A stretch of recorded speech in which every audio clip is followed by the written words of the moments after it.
Guys again स्वागत है आपका सनराइज़ करियर एकेडमी की ऑनलाइन क्लासेस में। और आज का जो टॉपिक है वो कॉन्स्टिट्यूशन पार्ट 2। हमने कल के टॉपिक में देखा था, एक नॉर्मल सा परिचय हमने देखा था कॉन्स्टिट्यूशन का, कि हमारे कॉन्स्टिट्यूशन में पहले कितने अनुच्छेद थे, बाद में कितने अनुच्छेद हुए।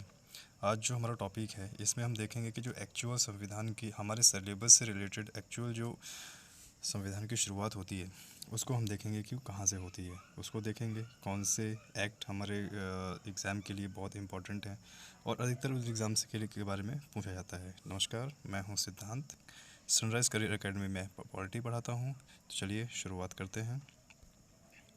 1773 का रेगुलेटिंग एक्ट हमारे सिलेबस में, चाहे वो यूपीएससी का हो, XYZ किसी भी एग्ज़ाम का सिलेबस हो, पॉलिटी में हमारी जो शुरुआत होती है वो 1773 के रेगुलेटिंग एक्ट से होती है।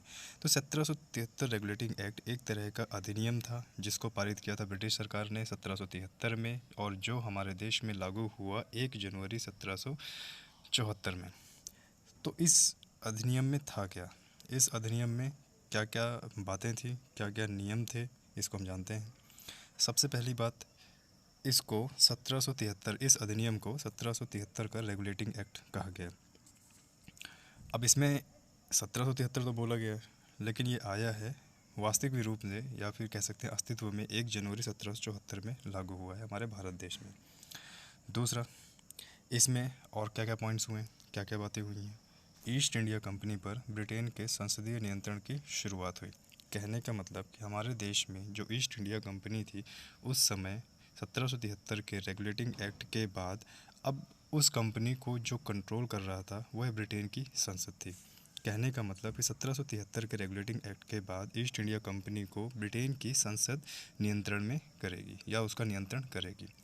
और जो एक दूसरी मुख्य बात यह थी कि इसका जो समीक्षा है, इस कंपनी की जो समीक्षा है वो हर 20 साल के बाद समीक्षा करने का नियम बनाया गया। कि जैसे मान लीजिए 1774 में रेगुलेटिंग एक्ट पारित हुआ, अब हर 20 साल बाद ईस्ट इंडिया कंपनी की समीक्षा की जाएगी। समीक्षा कहने का मतलब कि कंपनी कितना कमा रही है, कितना एक्सपोर्ट कर रही है, कितना इंपोर्ट कर रही है, कितना प्रॉफिट हो रहा है, कितना लॉस हो रहा है, इस तरीके का पूरा समीक्षा 1773 के रेगुलेटिंग एक्ट में हर 20 साल बाद करने का नियम बनाया गया। और जो सबसे महत्वपूर्ण बात है, सबसे ज़्यादा इम्पोर्टेंट बात ये है, सबसे ज़्यादा इम्पोर्टेंट बात इसमें ये है कि इसमें बंगाल का जो गवर्नर था, इसमें पद बदला गया। पद मतलब कि जो पहले पद था उसको और ऊंचा बनाया गया। तो जो बंगाल का गवर्नर था उसका पद बदल कर अब उसको बंगाल का गवर्नर जनरल बना दिया गया। सबसे हाईएस्ट पोस्ट हमारे इंडिया में, बंगाल का गवर्नर को बंगाल का गवर्नर जनरल बना दिया गया। और जो सबसे पहले वॉरेन हेस्टिंग, बंगाल के जो सबसे पहले गवर्नर जनरल थे बंगाल के, वो थे वॉरेन हेस्टिंग। अच्छा, अब सवाल ये उठता है कि इससे पहले अगर ये गवर्नर जनरल बनाए गए 1773 के रेगुलेटिंग एक्ट में, तो गवर्नर कौन था उस टाइम पे? सीधी सी बात है, वॉरेन हेस्टिंग ही उस समय गवर्नर थे, और उन्हीं का पद बदल कर गवर्नर जनरल, यानी उन्हीं का जो पोस्ट है उसको बढ़ा दिया गया। पहले वह बंगाल के गवर्नर थे, उसके बाद जब पोस्ट बढ़ाया गया तो वह बंगाल का गवर्नर जनरल कराया। और हमारे भारत के, या कह सकते हैं कि 1773 में, या फिर ये बोल सकते हैं कि बंगाल का पहला गवर्नर जनरल वॉरेन हेस्टिंग था।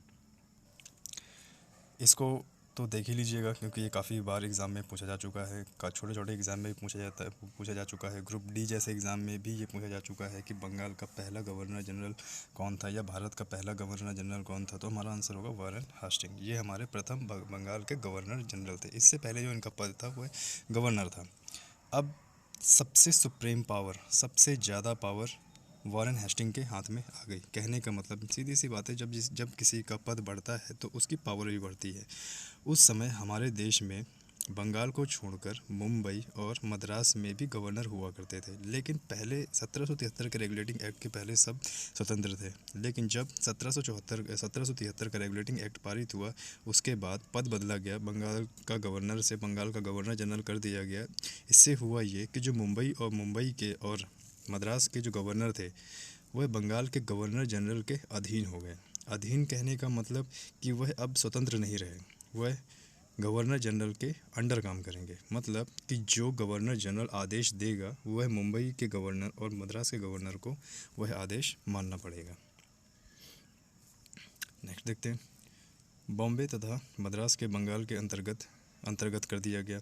मतलब कि एक तरीके से इसी समय में 1773 के रेगुलेटिंग एक्ट में हमारे देश में केंद्रीय शासन की नींव पड़ी। केंद्रीय शासन का मतलब कि पूरे देश का शासन एक सेंटर से होगा, मतलब पूरे देश की शक्तियाँ एक सेंटर में निहित होगी, और वह सेंटर था उस टाइम पे बंगाल। गवर्नर जनरल की सहायता के लिए 4 सदस्यीय कार्यकारिणी परिषद का गठन किया गया। सीधी सी बात है भाई, जब इतना बड़ा पोस्ट है, इतनी बड़ी एक तरीके से कह सकते हैं कि सरकार, एक तरीके से कह सकते हैं राजा, अब उसको सलाह देने के लिए कि कहाँ पर क्या करना है, सलाह देने के लिए 4 सदस्य की कार्यकारिणी परिषद का गठन किया गया। अब इसमें सदस्य कितने हैं? 4। ये काफ़ी बार यूपीएससी में पूछा जा चुका है कि 1773 के रेगुलेटिंग एक्ट में जो गवर्नर जनरल की सहायता के लिए कार्यकारिणी परिषद का गठन किया गया था उसमें कितने सदस्य थे? तुम्हारा आंसर होगा 4। उसके बाद इस एक्ट के तहत और क्या क्या हुआ और क्या क्या बदलाव हुआ है हमारे देश में? कलकत्ता में उच्चतम न्यायालय की स्थापना की गई, जिसके प्रमुख न्यायाधीश एलिजा एम्प्रे बने।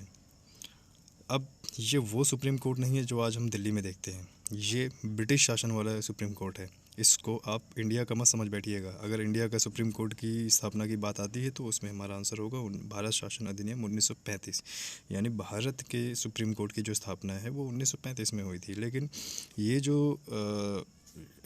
उच्चतम न्यायालय है ये ब्रिटिश का उच्चतम न्यायालय था। उसके बाद अगला पॉइंट देख लेते हैं। यह अभिलेख न्यायालय भी था। इस न्यायालय के निर्णय के खिलाफ इंग्लैंड स्थित प्रिवी काउंसिल में 5, ये पॉइंट थोड़ा सा गलत हो गया, पॉइंट यहाँ पे नहीं आना चाहिए था, में अपील की जा सकती थी। नेक्स्ट पॉइंट देख लेते हैं। इस एक्ट के माध्यम से भारत में केंद्रीय शासन की, मैंने पहले ही बताया, केंद्रीय शासन का मतलब होता है कि पूरे देश का शासन एक बिंदु से, एक सेंटर से होने लगा था, और वह सेंटर था बंगाल।